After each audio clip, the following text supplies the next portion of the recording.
Hello hi friends, అందరికీ నమస్తే. అందరూ బాగుండాలని మనస్ఫూర్తిగా అయితే కోరుకుంటున్నాను. కొత్తగా మన ఛానల్ చూస్తూ ఉండే వాళ్ళు లైక్ చేయండి, షేర్ చేయండి, కామెంట్ చేయండి. ఇక పాత సబ్స్క్రైబర్లు అంటారా, వాళ్ళు ఒక లైక్ చేయండి. మీరు కొంచెం సపోర్ట్ చేస్తే మేము కొత్త కొత్త అప్డేట్స్ అయితే మీకు అందిస్తూ ఉంటాము.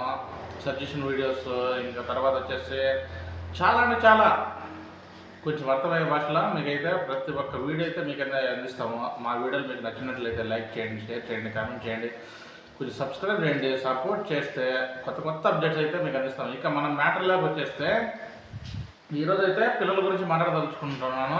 ఈ వీడియో ముఖ్య ఉద్దేశం ఏంటంటే, చిన్న చిన్న పిల్లలు ఉంటారు కదా, 5th క్లాస్ నుంచి 10th వరకు ఉంటారు కదా, వీళ్ళ గురించి అయితే మాట్లాడదలుచుకుంటున్నాను. 90sలో 1వ క్లాస్ నుంచి కూడా 10th క్లాస్ వరకు కూడా పెంచిన కన్న తల్లిదండ్రులని ఇబ్బంది పెట్టకుండా స్కూల్కి వెళ్ళి నాకు ఇంత డబ్బులు కావాలని చెప్పి అడిగేవాళ్ళు కాదు. ఇంట్లో ఎంత ఇస్తే అంత తీసుకొని వెళ్ళి అక్కడ స్కూల్లో మంచిగా అయితే చదువుకునేవాళ్ళం. అప్పుడు ఉపాధ్యాయులకు చాలా అంటే చాలా రెస్పెక్ట్ ఇచ్చేవాళ్ళం.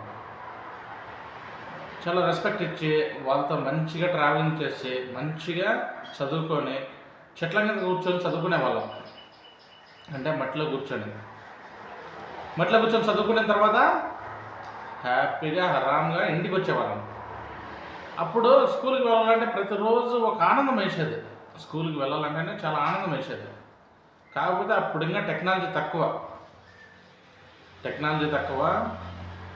కాకపోతే చదువు బాగా విపరీతంగా ఉండేది. చదువు పిల్లలకి మాత్రం.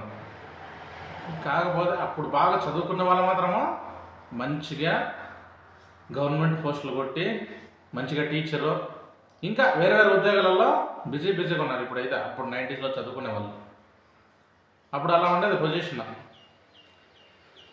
ఇప్పుడు కొత్త టెక్నాలజీ తయారైంది.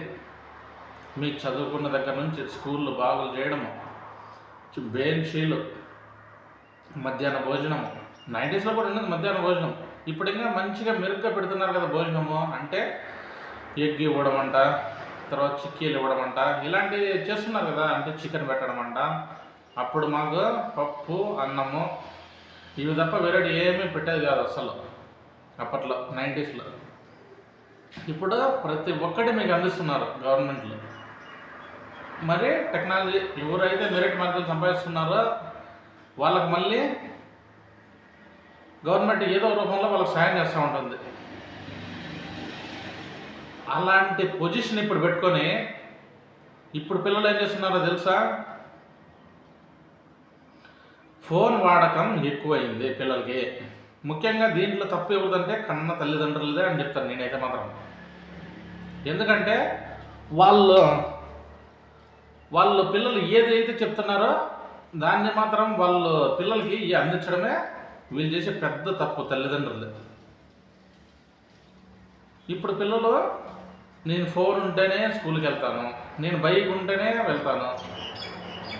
అప్పట్లో 90sలో సైకిల్ కాదు, నడుచుకొని వెళ్ళేవాళ్ళం స్కూల్కి వెళ్ళి చదువుకొని మళ్ళీ నడుచుకొని ఇంటికి వచ్చేవాళ్ళము. ఇప్పుడు బైక్ లేనిదే వెళ్ళడం లేదు. అసలు బైక్ లేనిదే వెళ్ళడం లేదు. చిన్న వయసులో బైక్ తీస్తే ఏం పరిస్థితి? ఇప్పుడు రోడ్డు మీద వెహికల్స్ చాలా విపరీతంగా పెరిగిపోయినాయి వెహికల్స్. ఎందుకు అలా చేయడం? వాళ్ళ వయసు బట్టి తీయించాలి మీరు, వాళ్ళ ఏజ్ని బట్టి దృష్టిలో పెట్టుకొని ఆ తర్వాత వాళ్ళ పిల్లలకి కొంచెం సజెషన్ చెప్పాలి కన్నా తల్లిదండ్రులు ఇద్దరు. అరే నాన్న, మనది ఇలాంటి పొజిషన్ ఉంది, నేను పనికి వెళ్తే కానీ మనకి డొంకాడదు అని చెప్పి కొన్ని సజెషన్ చెప్పుకోవాలా. పిల్లలు ఏమో మారం చేస్తారు, నాకు ఫోన్ కావాలా, నాకు బైక్ కావాలనేసి.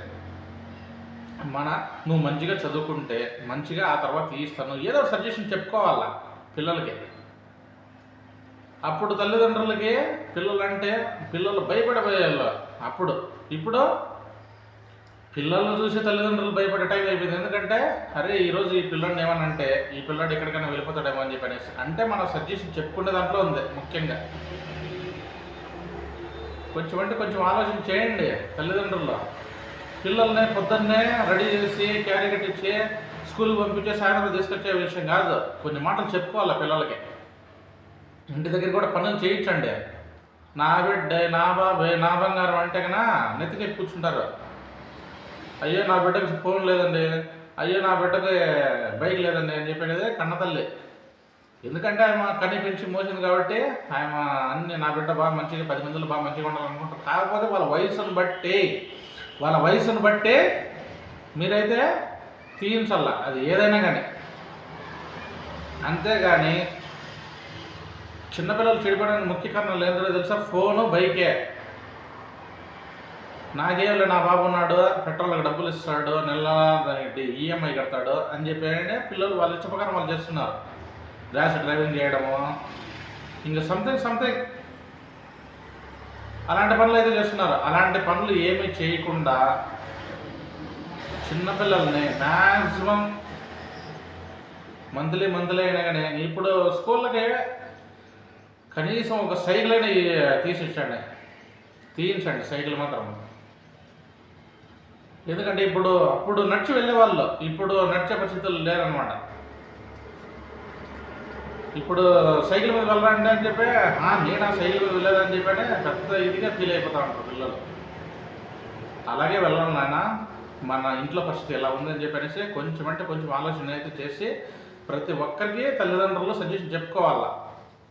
ప్రతిరోజు 4 మంచి మాటలు చెప్పుకోవాలా, లేకపోతే ఇప్పుడు పిల్లలు వినే రకం కాదు. అందుకోసమనే దయ ఉంచి ప్రతి ఒక్క అమ్మ నాన్న ప్రతి ఒక్కరికి సజెషన్ చెప్పుకోండి.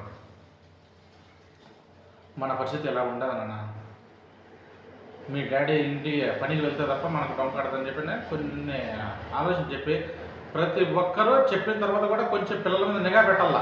ఎందుకంటే ఈ మధ్య చిన్న పిల్లలు కూడా గంజాయి మత్తులో మునిగిపోతున్నారు. గంజాయి మత్తు, సిగరెట్, ఇలాంటి చిన్న పిల్లలు గంజాయికి అలవాటు పడిపోయినారు. వాళ్ళ జీవితం ఏం కావాలా? చిన్న పిల్లలు అంటే వాళ్ళకి ఇంకా ఎంత వయసు ఉంది, ఇంకా ఎన్ని చేయాలా? ఉద్యోగం వచ్చిన తర్వాత పెళ్ళి ఉంటుంది, ఆ తర్వాత పిల్లల పెంపకము, ఆ తర్వాత అలాంటి పనులన్నీ ఉంటాయి కదా, సంథింగ్. ఇప్పుడు వాళ్ళ జీవితం నాశనం అయిపోతే ఎలా మరే? అందుకోసమే కొంచెం చెప్పండి పిల్లలకి. గంజాయి మత్తులో మునిగిపోతున్నారు యువత మొత్తం ఇప్పుడు మాత్రం. నిజంగా ఈ గంజాయి ఎప్పుడు ఒక గ్రూప్గా చేరే పిల్లలందరూ ఈ గంజాయి కొట్టడం ఎక్కువ అలవాటు అయిపోయింది పిల్లలకి. దానివలన ఎంత ఎఫెక్ట్ అయిపోతుందో తెలుసా?